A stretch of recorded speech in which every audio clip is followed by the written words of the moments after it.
എന്നോട് ഒ പിയിൽ വന്ന് ചോദിക്കുന്ന ഒരു ചോദ്യം കോമൺ ആയിട്ട് കേൾക്കുന്നത് കുടലിലെ ഫംഗസ് ആണോ തലയിലെ താരൻ എന്നാണ്.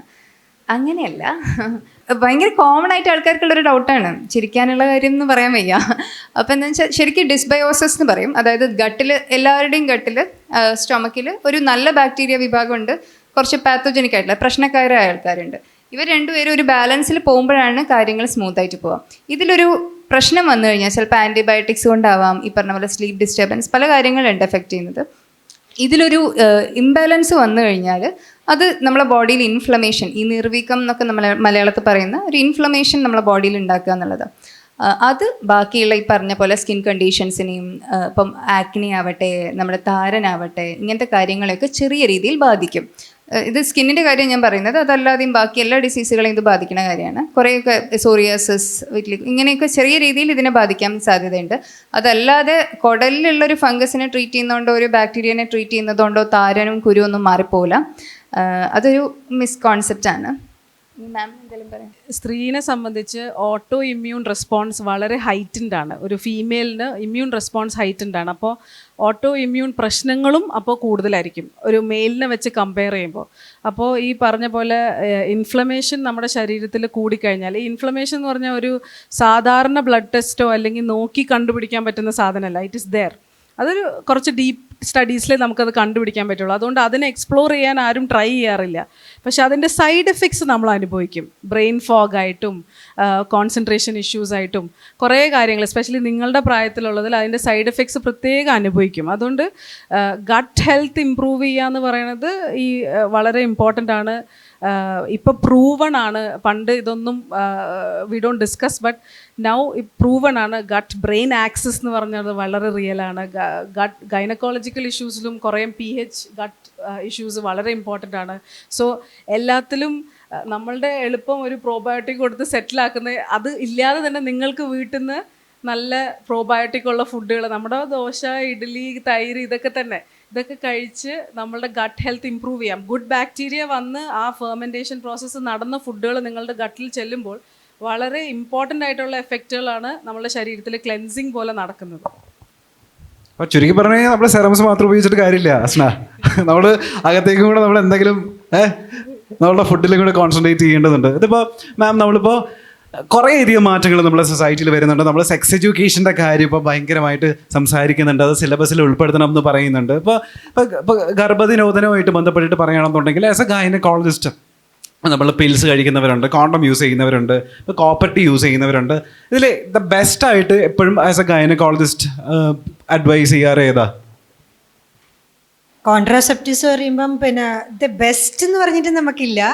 പക്ഷേ ഡിപ്പെൻഡ്സ് അപ്പോൺ ഒരാൾക്ക് അവരുടെ ഡ്യൂറേഷൻ, അവരുടെ പിന്നെ ചില ഇപ്പം നിങ്ങൾ ഫോർ എക്സാമ്പിൾ പിന്നെ ന്യൂലി മാരീഡ് കപ്പിൾസിനൊക്കെയാണ് എന്നുണ്ടെങ്കിൽ നമ്മൾ കൂടുതൽ ബാരിയർ മെത്തേഡ്സ്, ഇംപ്ലാൻസ്, ഇതൊക്കെയാണ് നമ്മൾ കൂടുതലും കൊടുക്കുന്നുള്ളത്.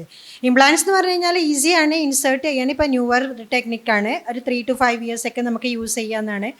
നമ്മളെ സ്കിന്നിന് താഴേക്ക് ചെറിയൊരു ഇൻസിഷൻ ഇട്ടിട്ട് അവിടെ ഒരു പിന്നെ ചിപ്പൊക്കെ വെക്കും പോലെ ഒരു ഇംപ്ലാന്റ് അപ്ലൈ ചെയ്യുകയാണ് ചെയ്യുന്നത്. അത് ന്യൂലി മാരീഡ് കപ്പിൾസിൽ അത് യൂസ് ചെയ്യാം. പ്ലസ് പിന്നെ ഷോർട്ട് ഡ്യൂറേഷൻ ആണെങ്കിൽ പിൽസ്. ഇപ്പോൾ ഫോർ എക്സാമ്പിൾ പിന്നെ ലൈക്ക് ഓൾറെഡി ഡെലിവറി കഴിഞ്ഞവരാണെന്നൊക്കെ ഉണ്ടെങ്കിൽ അവർക്ക് കോപ്പർട്ടി യൂസ് ചെയ്യാം. ഇപ്പോൾ ഹസ്ബൻഡ് കൂടെ തന്നെ ഉള്ള ആളാണെന്നുണ്ടെങ്കിൽ. ഇപ്പോൾ ഹസ്ബൻഡൊക്കെ ഗൾഫിലൊക്കെ നിൽക്കുന്ന ആളാണ്, പിന്നെ മേ ബി ഒരു 1 or 2 months വന്നു പോകുന്നവരാണെങ്കിൽ it's always better that they can go for the pills. For long duration ആണെങ്കിൽ ഒരിക്കലും പിൽസ് നമ്മൾ അഡ്വൈസ് ചെയ്യുന്നില്ല.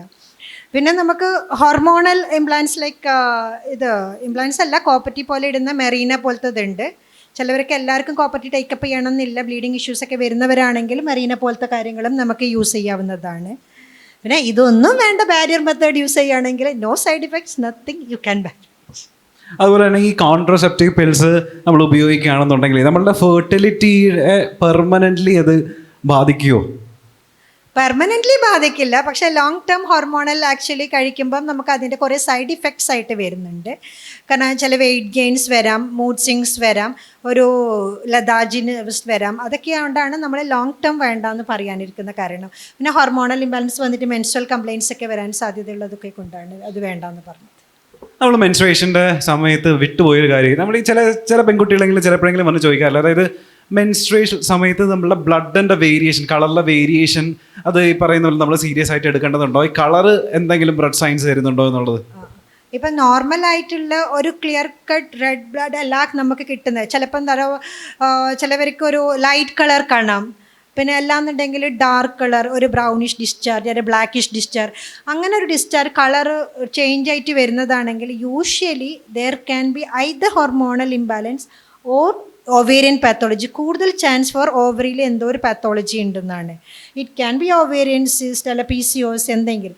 എന്തായാലും ഒരു ഗൈനക്കോളജിസ്റ്റിനെ കണ്ടിട്ട് ഒരു അൾട്രാസൗണ്ട് ചെയ്ത് അതൊന്ന് ഡിറ്റക്ട് ചെയ്യുന്നത് നല്ലതാണ്. പിന്നെ നമുക്ക് ഹോർമോണൽ ഇതിൽ അൾട്രാസൗണ്ടൊക്കെ ചെയ്തപ്പം നിങ്ങളുടെ ഓവറീസൊക്കെ നോർമലാണ്, നത്തിങ് ഇസ് ദെയർ എന്നാണെങ്കിൽ നമ്മൾ ഹോർമോൺസ് ലൈക്ക് തൈറോയ്ഡ് ഹോർമോൺ, പിന്നെ നമ്മുടെ പ്രൊലാക്റ്റിൻ ഹോർമോൺ ടെസ്റ്റ് ചെയ്ത് നോക്കും. പിന്നെ നെക്സ്റ്റ് ഉള്ളത് വൈറ്റമിൻ D ലെവൽ ചെക്ക് ചെയ്ത് നോക്കും.